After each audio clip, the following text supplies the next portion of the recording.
नमस्कार मित्रांनो, आजच्या व्हिडिओमध्ये आपण पुणे रिंग रोडच्या भूसंपादना संदर्भात एक अपडेट बघणार आहोत।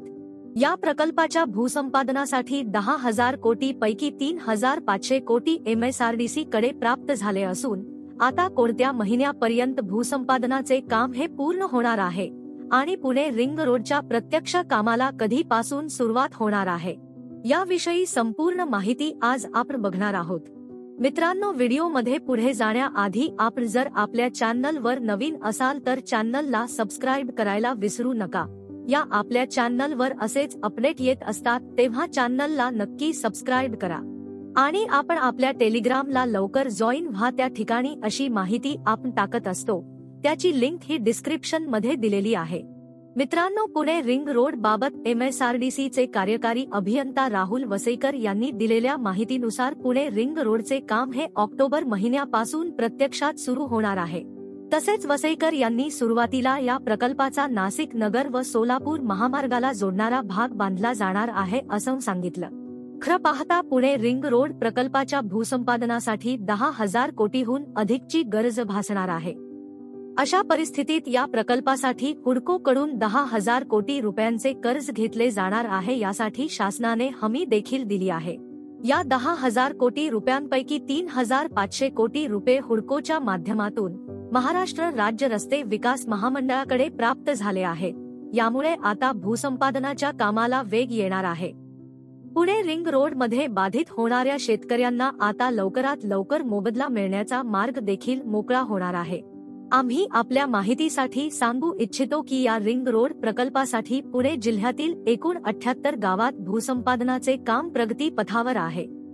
विशेष बाब अशी की यापैकी 42 गावांमध्ये जमिनीचे निवाडे देखील पूर्ण झाले आहेत। एवढेच नाही तर त्या ठिकाणी जमीन मूल्यांकन समितीच्या माध्यमातून जमिनीचे अंतिम दर देखील निश्चित झाले आहेत। जमिनीचे अंतिम दर ठरवताना शेतकऱ्यांना विचारात घेतले गेले आहे।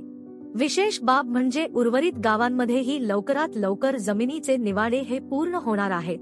यासाठी आवश्यक प्रक्रिया अंतिम टप्प्यात असल्याचे त्यांनी यावेळी नमूद केले। पुणे रिंग रोड साठी लागणाऱ्या खर्चापैकी 10,000 कोटी रुपये हुडको कडून कर्ज घेतलं जाणार आहे। यासाठी राज्य शासनाने मान्यता दिल्यानंतर या 10,000 कोटी पैकी 3,500 कोटी रुपये महामंडळाला प्राप्त झाले आहेत। उर्वरित निधी देखील टप्प्याटप्प्याने महामंडळाला मिळणार आहे। दरम्यान आता 3,500 कोटी रुपये महामंडळाला मिळाले असल्याने जमीन संपादित झालेल्या बाधित शेतकऱ्यांना मोबदला देखील लवकरच मिळणार आहे। सध्याच्या स्थितीला पश्चिम रिंग रोड साठी जमीन भूसंपादनाची प्रक्रिया गतीने सुरू असून आता मार्च अखेर पश्चिम रिंग रोडचे जमीन संपादनाचे काम पूर्ण करण्याचे टार्गेट ठेवण्यात आले आहे। याशिवाय पूर्व रिंग रोडचे जमीन संपादनाचे काम हे मे अखेर पर्यंत पूर्ण करण्याचे टार्गेट आहे। मे अखेर जमीन संपादनाचे काम पूर्ण होणार असले तरी देखील प्रत्यक्षात ऑगस्टच्या शेवटच्या आठवड्यापर्यंत महामार्गासाठी आवश्यक जमीन महामंडळाच्या ताब्यात येणार आहे। यानंतर सप्टेंबर महिन्यात निविदा प्रक्रिया पार पाडली जाणार आहे। मात्र त्यानंतर पावसाळा सुरू होईल आणि पावसाळ्यात रिंग रोडचे प्रत्यक्ष बांधकाम सुरू करणे अशक्य आहे। त्यामुळे पावसाळा संपल्यानंतर या रिंग रोडचे काम सुरू केले जाणार आहे। म्हणजेच ऑक्टोबर महिन्यापासून या रिंग रोडचे प्रत्यक्षात बांधकाम सुरू होणार आहे।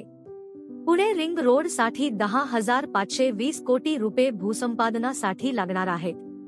तसेच बांधकामासाठी 17,723 कोटी रुपयांचा खर्च अपेक्षित आहे। म्हणजे 28,843 कोटी रुपये एकूण खर्च या प्रकल्पाला लागणार आहे।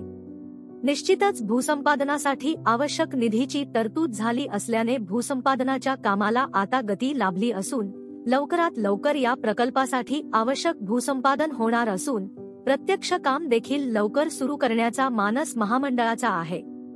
तर मित्रांनो, या व्हिडिओमध्ये एवढेच। व्हिडिओ आवडला असेल तर व्हिडिओला लाईक करा आणि चॅनलला सबस्क्राइब करायला विसरू नका। नक्की सबस्क्राइब करा। आपण परत भेटू एका नवीन अपडेट सोबत एका नवीन व्हिडिओ मध्ये। धन्यवाद।